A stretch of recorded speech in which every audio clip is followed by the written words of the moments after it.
every successful person got there by going through tough times. Success is a hard-ass teacher who likes to knock you around along that journey. You know, it takes real guts to not give up and keep going. We'll hear stories about failures and how these leaders flip the script to create success.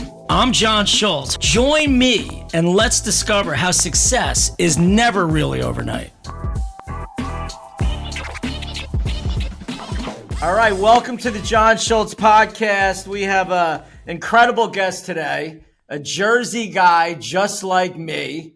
Love when I get Jersey people on the podcast.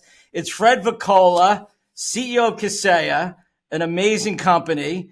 IT management, security software, expanding. You know, he's growing it by incorporating other companies such as IT Glue, Rocket Cyber, Datto, I want to pronounce that properly. You know, we're going to talk about this, but, you know, went from 85 million in revenue to over $1 billion, 4,800 employees. I don't know how your brain can actually take that all in and operate it the way you do, but you have. Other great things that he does, because Fred's a giver, 100%, is the Vacola Family Foundation, which we're going to talk about. So welcome to the podcast. Fred, where did you grow up and how would you describe yourself as a young kid? As a young kid or a young adult? Well, let's start with the kid. So I grew up in Jersey, obviously. Grew up in Middletown, New Jersey. Go south. As a young kid, I was a complete spaz. I think our mutual friend Dominic would agree with that. I was very blessed to have the absolute greatest parents in the world, and that makes such a difference in somebody's life, you know. And you know, my mom was the greatest mom. I'm sure everyone says that, but she's fantastic. My father was and is an amazing father, very entrepreneurial, you know, very strict. Two brothers, one older, one younger, and I also was lucky enough. When I was really young, John, I was very lucky that I met a core group of friends that to this day, you know, 10 years later, because I'm only 21 years old, all these years later, I can still say I have the same 4 best friends that I've had since kindergarten and second grade, and sixth grade. It's been an amazing journey, and that's what it's like growing up in Jersey, and you can talk about it. You know, you get that unique element of aggression and loyalty. Yeah, that nice combination of it. So it was a great upbringing. Yeah, it's awesome. I also feel like I have the same, and I have it in levels, right? Because everything that I've been involved in as I got older, I still have these sets of friends, and the most fun I have is when I bring my sets of friends all together, and it's just so cool. it's off the.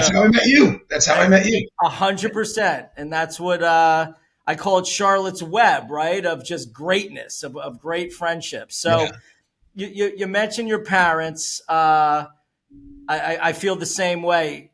How did that shape your entrepreneurial spirit? Also, because you know we have our stages in life of what we want to be or do. How did it affect you? Yeah, so it really couple of things I think that are important to be entrepreneurial and to be an entrepreneur. 2 different things. An entrepreneur is someone who takes the financial risk and does it themselves. Entrepreneurial is someone who is disruptive, but maybe can be disruptive in someone else's organization. You know, they're still very creative. So my father was both. So the first half of his career, you know, he was military and government stuff and agency stuff like that. But then when he went into the private sector, he was a very early computer guy. And I say computer guy, John, because computer guy, when you're, you know, in the Vietnam era, and you're in Vietnam, and then you go to, you know, military intelligence school, and you learn about what a computer is. The computers were the size of the rooms that we're in. Yeah. And they had less processing power than our cell phones. You know, and you were coding on even pre-punch card. You can imagine that. So he was super early in the computer game, if you will. And then when he went to the private sector, data processing is what computers were really used for. Big, huge scale data processing. And my father is a very innovative mind. He's very always looking at ways of making things better. And he always taught me, find a big problem that affects a lot of people, and solve that problem. If you do that, you'll feel really good about yourself.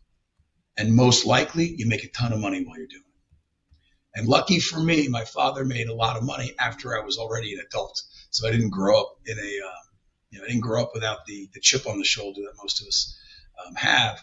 But so I saw him building companies as a kid, or as an adolescent, that came to fruition as a young adult. So one of the things that, give an example, is the Easy Pass system. The company he was a principal of, he and his partners, they conceptualized it, invented it, and rolled out Easy Pass. So the first electronic toll collection systems rolled out. Being a Jersey guy, we can remember driving down to the Jersey Shore, sitting at those huge traffic jams that got caused by having to stop and pay 25 cents back then to a toll. And it would make a 30-mile drive an hour and a half long. And it took like 15 years for this to come to fruition. But I remember when my father had a company, Datacom, and they sold it to Lockheed, and I hate to use the word invented because it's a system, not necessarily a product, but they invented and brought to market the electronic toll collection systems. And just seeing that, like the vision of it, the actual vision of saying, how much better are we going to make the trip to the beach? Or how much better can we make the trip to New York City? Seeing that happen in real time, dealing with the union, imagine the challenge of dealing with the toll collectors union for that. Like that kind of disruptive innovation, massive. And then later, he was, early at a company called Navtech, which was the company that literally invented in-vehicle navigation.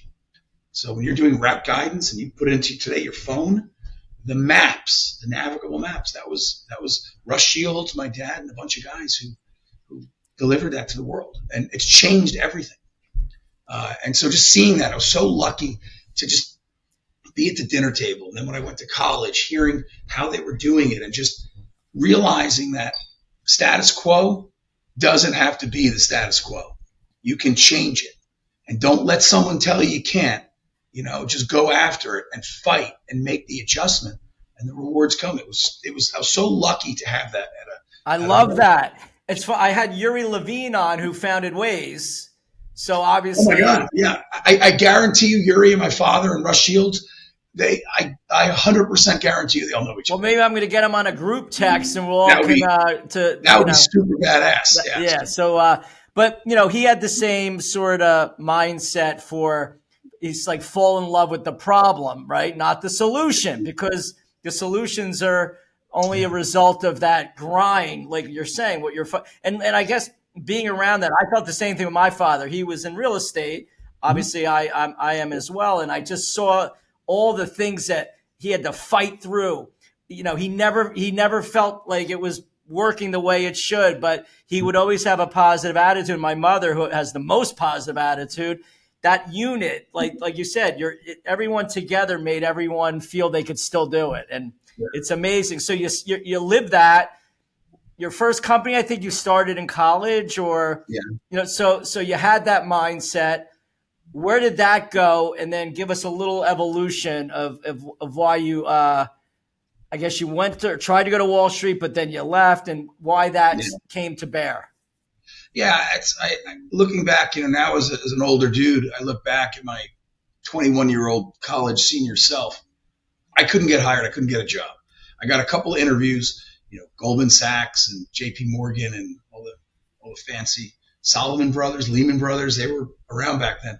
I thought I wanted to be like a Wall Street dude. Now that I understand Wall Street, I'm glad that I wasn't. Not that they're bad people. It's not for me. They don't build anything. But I thought that's what I wanted to do, and I must have been a horrible interviewer. I must have been terrible, because I got not 1 second interview. They wouldn't even look at me. As I always say, John, I'm not handsome enough. I'm not the Ivy League pedigree, I guess. I don't know. I give a shit, but I can go. I'm very happy. But so happens out of necessity.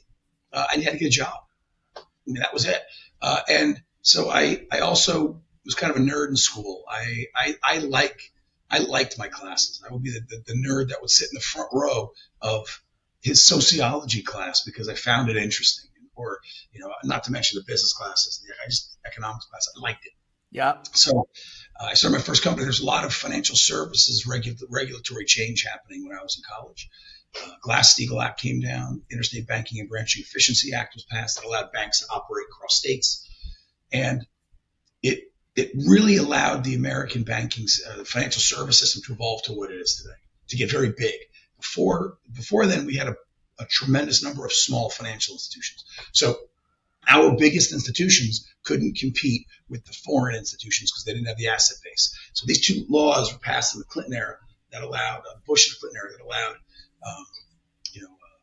allowed banks and institutions to get big. So as they got big, they needed to process and manage huge volumes of data. This is in the 90s, early 90s, long time ago. Data sits up on mainframes. So technology was changing quick, and the ability to analyze and move data and information and systems was happening at a pace never seen. It was the IT revolution. So we saw a need, and I just wrote a little piece of software that would do some stuff for grabbing data off of mainframes and doing some stuff with it. I got lucky enough that a little consulting company decided to buy it, and they bought it. It was five figures, John. It wasn't six. It was a swing, but that's a ton of money for when you're in Jersey. When you're in, I never thought it's that kind of money. And they bought it, and I got started in software, and I got super lucky, and I went to go work for that consulting company. That consulting company got bought by a company called Amdal, which is a big mainframe company. Then Fujitsu bought it. So I'm a 23-year-old kid, and I'm like, you know what? I don't want to be a number at Fujitsu. I'm going to go try something different. And I got super lucky. I got picked up, introduced. I found a company called Prism Solutions, and they were early company. They were doing data warehousing, or ETL stuff, kind of like with the software that I did. And small company, but they were a Silicon Valley company in the super early days of the Valley, with a management team of people that are now like Silicon Valley legends, but they were all early in their career. And I learned the game as an East Coast guy, the game that was pretty much the exclusive domain of a very small number of people in the Bay Area. Because in the early to mid 90s, there were not large scale private equity, venture, growth equity. It didn't exist. There was a handful of players. And I was lucky enough that I got exposed to them as the crazy East Coast kid of that group. So that company went public. We then sold it after it went public, and then I moved out west, and I got invited, and I started to get the network of people in the Valley, and I did one of the first web hosting companies. That was when web hosting was like the sexy thing. Yeah. There was no in that company. We raised like $500 million, $450 million, and I learned a valuable. And the .com crash blew everybody up, and I learned a lesson that profits matter, And so then after that, I had another pivotal moment in my life. I lived in San Francisco then, and I came back east. We sold that company to IBM, bought some, and Rackspace bought some. So I came back east, back home. I had some stuff my mom had to deal with, and I met a guy named Yoki Slonim, or his Hebrew Yoki, like the got it. And he's this crazy Israeli guy. He's my second mentor. I have two mentors: my old man, my dad, and then Yoki. And Yoki's, for those of you that are in the IT and nerdy security stuff, he was the founder of a company called Mercury Interactive, which went public, and HP bought him for a couple $2 billion like 20 years ago. It's a huge exit. Very, very innovative, smart, one of the smartest, other than my dad, smartest guy now. And he had a company he started a company, technically, I think they should call him, he started a company called Identify Software. And I was one of the first people in. And he graciously now calls me a co-founder of Identify. I wasn't a co-founder. He started it. I was one of the first guys in. And so he and I built the business. We went up to, I think about 50 million, a run rate of $50 million in revenue. And that was in 2000, right? Yeah, 2000. And we sold it in 2006 to BMC Software for $150 million. So that was I had some other exits, but that was a nice payday. That was fun. And how many, I mean, like, these stories are amazing, but let everyone know. I mean, like, how many times did you think it was dead, that it wasn't going to work? Because like if you read about, you're like, it looks like it's this perfect Cinderella story, and we know that's not really what it is. So what were the challenges? I'll tell you a great story about identifying. So first off, I'd say every 18 months, shit goes sideways. You know, in the business, the industry that I've chosen, you pivot all the time. I mean massive pivots, not, I pivoted, I reduced my price 5%. No, like massive pivots, whole distribution models, wholesale recapitalizations, everything totally changes. And, you know, hopefully luck is on your side because nobody's smart enough to do it all right. So the Identify, here's a great story about Identify. We're doing maybe $1.5 million of revenue, maybe $2 million. 2001, September of 2001. We have offices. Israel is where we had our R&D. Because back in 2001, Israel was a low-cost center. Yeah. Right now it's very expensive, and it wasn't. And great engineering talent there. We have maybe $1 million in the bank, $1.5 million in the bank. 9/11 happens. Our offices are Lower Manhattan. Our offices get destroyed. We have maybe 35 people in the company, maybe 40. 10 of us are in North America, Lower Manhattan. You know, we had some tragedy there. So we're a company that the world changed that day. You remember, we all remember. Yeah, terrible. And from purely leaving the personal side, the loss side and all that, if you lose an office, no big deal. In 2020, 24, right, you go work from home. It's a lot harder to do that. When you're an early stage startup company, you need to collaborate and pivot. So not only was the office gone, some of the people were no longer with us, right? So that's tough to deal with on a lot of fronts. Now, the economy stopped. It was very similar for about a 3-week period. What happened after 9/11 was very similar to what happened right when COVID came out. Yeah. It ground to a halt. So we're like, shit.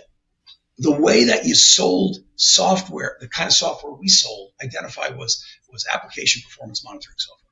The way you sold that was you jump on an airplane and you'd fly to a Citibank or a JCPenney or Wells Fargo, and you would do a demo of your product, and then they would do a trial, and 9 months later, you get a sale of $100,000 to $1 million.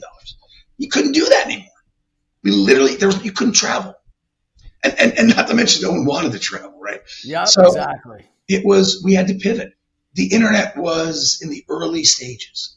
So we decided that we were going to invest in something called WebEx. WebEx was the predecessor of like GoToMeeting and Zoom and Teams. And we would start setting up online, virtual meetings like a Zoom meeting in 2001. Now, I'd say 1/5 of our customers didn't have the bandwidth where they could do it. Oh God, that's what it was. So that's a pivot. I remember all of us. We stopped taking salary. Not that we were paying ourselves a lot of money then, but we stopped taking salary. I didn't do expense reports for like 10 months because I didn't think the company had enough money to do it. Yeah. And then that new way of selling allowed us to scale massively because it allowed us to hire salespeople at a much faster rate because we didn't have the $500,000 travel and overhead burden we normally would have had for a person. So when there's trial and tribulations and challenges, innovation comes in. And that innovative step allowed us to get to the next step, changing our pricing model and stuff. And then that company caught fire. And eventually BMC took us out. And then you sold it and did well. So let me ask you a question on that, and then we're going to get into Kaseya.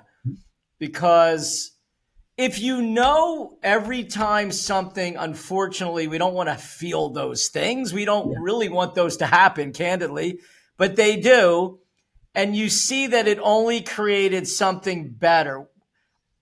Are you taking that mentality on where you are in Kaseya and disrupting yourself all the time? Like, talk to people about the myth of overnight success. Means you're constantly disrupting yourself because you said every 18 months something's going to change. Yeah. How is a mentality like that in business? Yeah. So I think there's two things. And you indicated this earlier in something you said. not looking at your product, but looking at the problem, focusing on the problem. I think any advice I'd give to anybody, entrepreneur or not, is nonstop recognize what is the problem you are trying to solve and fix that problem.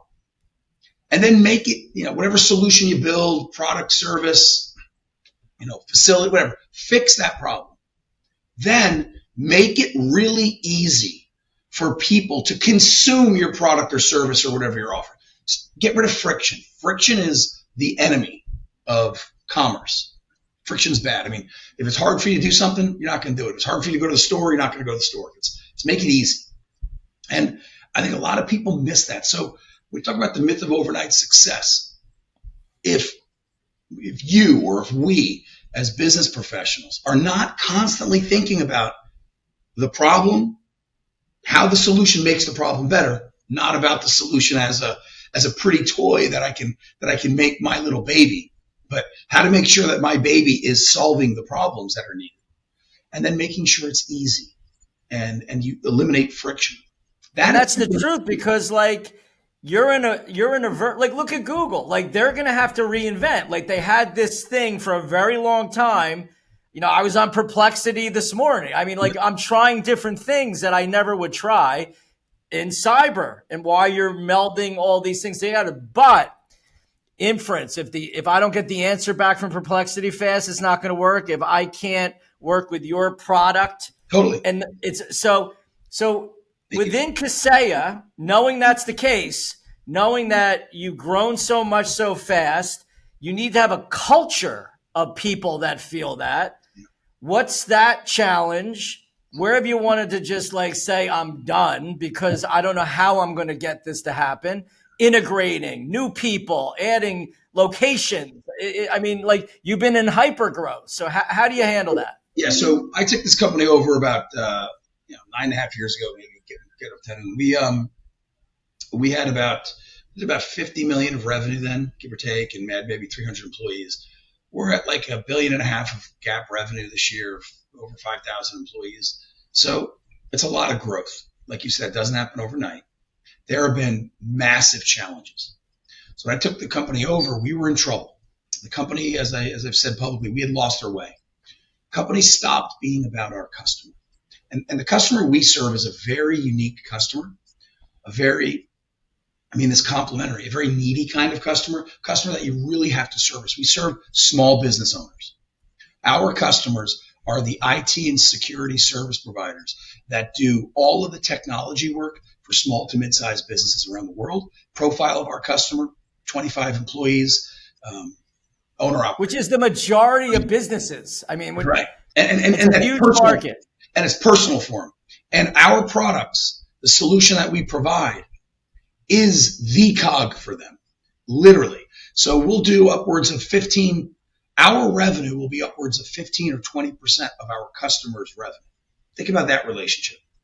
And our software, if our software doesn't perform, our customer doesn't get paid, literally and instantly.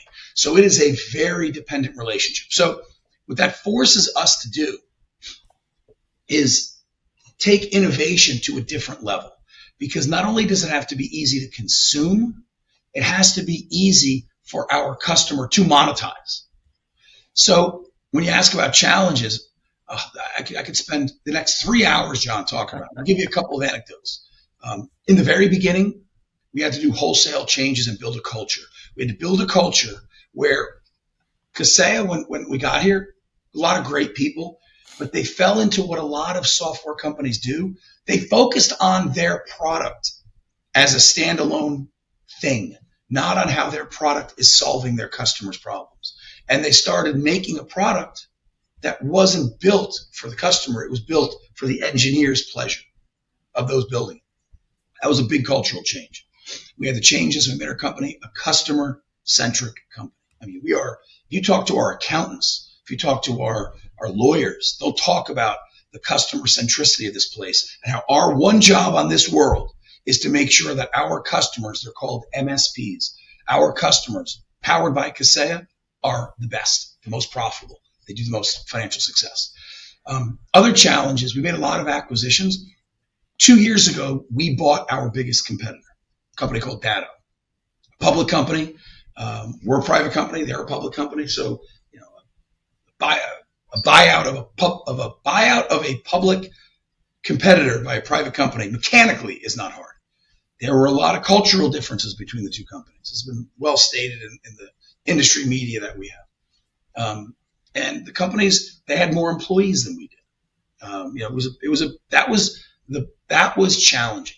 Now, what made it challenging, it wasn't the cultural issues. Those things they're hard to solve for, but you solve for them because you just push forward and you present something that benefits the customer. And if they're not with it, you're out. And if you become about the customer, you stay. We made some mistakes when we did our billing integration. So we had to integrate these two giant systems, and we messed it up a little bit. And it pissed off pretty substantially about 7% of our customers. And that doesn't sound like much for those that aren't listening. That was the most challenging professional time of my life, because if we have 60,000 customers, 7% of that, it's 4,000 or whatever. It's a lot of customers. It's a lot. So it's an absolute huge number. And these customers are like, wait a minute, I'm doing $2 million. Our customer might be doing $2 million a year in revenue, and they're paying $50,000 a month with us. So that's $600,000 a year, and we're billing them double because we messed our billing system up. Right. And then, that's a catastrophic thing. And it just, and because we're so sensitive to our customers, it caused a lot of challenges. And here we are on the other side of it. We're rocking. So it was constantly innovating, problem solving, and figuring out what to do, and pivoting the org and creating, fire teams. And it was challenging. So there's never a straight line to success. Anybody who tells you that is either lying or they're the luckiest human being in the world. But we got through it. So, and I always find when I get through those moments, like, I don't know, that's what, I say this all the time. I like the movie Rudy, and I like when you have to go through it and you get to the other side. And those stories are the epitomes of that, that I've watched in my life. It makes it stronger. It makes you, first of all, what happens when that stuff happens, you identify weaknesses in the org, and you're always 2020. Oh my God, I should have moved this person to here, added this group, done this, done that. That's frustrating because as perfectionists, we're like, totally. It's what we do. We want to be right. But the other point, there's a phrase, if it doesn't kill you, it makes you stronger, all those cheesy things. Let me tell you, if you really struggle and you really come through something hard, that Identify Software, that company, we still have annual reunions. We do. The culture that we had was phenomenal. At Kaseya, you come down to Miami and you walk around Miami, you'll see thousands of people wearing the I Am Kaseya shirt. You'll see our customers wear shirts, I bleed Kaseya blue. We just had our customer conference in Las Vegas. We had 6,000 people there. And it amazing. Was the pride, not only the employees, that our customers feel, they know we screw up. Like, listen, we're humans. We're a company made up of humans. But we will do everything short of dying to make our customers' lives better. And they appreciate it. So when you come on the other side of something like that together, it makes the bond really strong. Well, and people care more about brands and what people are doing to help others today and social good. And I know your move to put Kaseya Center into play was brilliant, because regardless of how big you are, you look bigger. Our company, we had a big sign on a building. It wasn't even our building, but it was great signage rights. Yeah. And, it just shows that you have an impact in the area and society that you're in. Yeah, and then the Kaseya Center for us, all that's true. We're looking to hire a couple thousand people over the next 3-4 years in Miami, around the world actually, but Miami's our headquarters. So yeah, it helps a lot. The other is for our customers. John, remember the Intel Inside campaign? Yeah, kids. The average buyer of computers. So for those who don't know, in the podcast, in the 90s. Personal computers were new. It wasn't, you didn't go, not everyone had 5 computers. You're very lucky if you And they have were 200 pounds to carry them around. Yeah. And they were the same price they are today. So, in 1995, $1,500 was a lot more than it is today. And Intel sold microprocessors, and they were selling them to Dell and IBM and Hewlett Packard and Compaq and Gateway and Acer and all these guys. So they wanted to direct to consumer market the brand Intel. So they're brilliant. They create something called Intel Inside.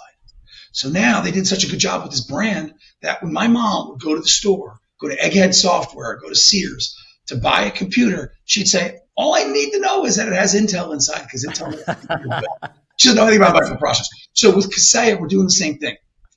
Our customers are out there delivering IT and security services to all the small to mid-sized businesses in the world. And we're building a brand awareness that Kaseya is the most secure on the planet. So we want the dentist, the lawyer, the architect, the real estate guy to say to their IT person, are you powered by Kaseya? Because if you're powered by Kaseya, you're good. And that's the driver behind the Kaseya Center. And you're in the community. You're giving back all the time in the community. You're doing all sorts of cool things, and let's talk about Cooper. Because to me, I'm an animal lover to the end of my days. I mean, I don't know how people can't be. You've integrated this unbelievable pet that you have. Oh, it's the most. I can't. These faces. I die. But you really made this a thing. Obviously it's a charitable thing, but there's this Cooper. I guess Ask Cooper AI thing going on. Yeah. So talk a little bit about why you're so into this. Yeah. So Cooper's why? Cooper's my dog. He's actually under my desk right now, hanging out, listening to us talk about him. He's like, guys, keep not talking about him. And he's an amazing guy. He's half beagle, half Pekingese, but he had an accident. He got paralyzed on his hind side, so his back legs and his tail got paralyzed. So happened about 7.5 years ago, 8 years ago. Cooper's 16 and a half years old, so he's rocking. And so, he can't walk. So he learned how to spinal walk, which is where you wiggle your back legs to move. And, even that's, as he's getting older, that's going away now. So, can't walk. Some dogs get the wheels. So he tried the wheels and stuff. Yeah, I've seen that. Yeah. So, Cooper's been an inspiration for a lot of people. We take him to a lot of veteran places. You get the kids coming back from the war. Imagine you're a 19-year-old kid, you get your legs are blown off, or I don't mean it to be negative, but something bad happens. That's hard to keep faith in life. And one of the things that I learned by being involved in the veterans community is, when you're depressed, taking care of someone or something is one of the best ways of healing depression, because you feel needed and wanted and creates purpose. It's giving. Yeah. So, Cooper would go and then the young men and women would see Cooper and be like, holy shit, if this guy can do it, what does that mean? And so we put together some stuff where we take disabled animals and we bring them to give them for vets to work with. And it's been amazing. And that's one of the things that the Cooper Foundation does. And it's just amazing to see really changing these guys. I love it. I mean, to have an inspiration with you all day, every day, and to let other people feel it. Yeah, and now you're incorporating it into Kaseya, which means that Cooper will live forever, right? Absolutely. And so we deal with some pretty serious cybersecurity stuff in our world. I mean, we are the global leader in IT and cybersecurity management for small to mid-sized business. And not to scare everybody, but of the cyber gangs and the cyber criminals around the world, the commercial ones, not the espionage acts. About 99% of attacks are going after companies of less than 500 people. You read about the MGM getting hit, and you read about Caesars getting hit and things like that. Those are the ones that make the papers, which you don't see about of the thousands of law firms that get $25,000 ransoms every day. The reason the criminals go after them is quite simple. They're an easier target. And they're below the radar. FBI has limited resources. Interpol has limited resources. Yeah. This is the Wild West. So our technology, we're the primary defender of small to mid-sized businesses around the world. We take a lot of pride in it. So we have a lot of AI in what we do, and we leverage AI as a tool to help us do different things. And from a lot of the technology advances so fast that sometimes it's important to create something memorable so people remember what you do so they buy more of your stuff. And I'm like, F it. We're going to call this the Cooper Intelligence Engine. And, you put, I got a picture of it right here on the back of my phone. Dude, everyone loves a mascot. I mean, look, Ronald McDonald. I mean, like, we've been seeing it for years. It works. The Cooper Kaseya. Right? So hopefully it's they'll be amazing. selling those at Kaseya Center. They got to sell some of those Cooper dolls. Yeah, and it commercially works. It creates a nice brand. But what it also does, I mean, you got to like, it's from a humanitarian perspective, if you will. I mean, I'm active like you in animal causes and kids, animals, veterans, or education, what I try to spend time with. And I mean, we've rallied thousands of people in the Kaseya community around this. At our event in Las Vegas, we did hundreds of thousands. So on the last day, early in the morning, we had a lot of our customers come, and they donated their time. And a lot of us donated the money to put together some packages for veterans, homeless veterans and things. And it was amazing. I mean, it's people who normally wouldn't think about being active and helping things. They rally around Cooper. Oh, Cooper's helping the vets. Okay, we'll do it. Like it's listen, but that's the magic.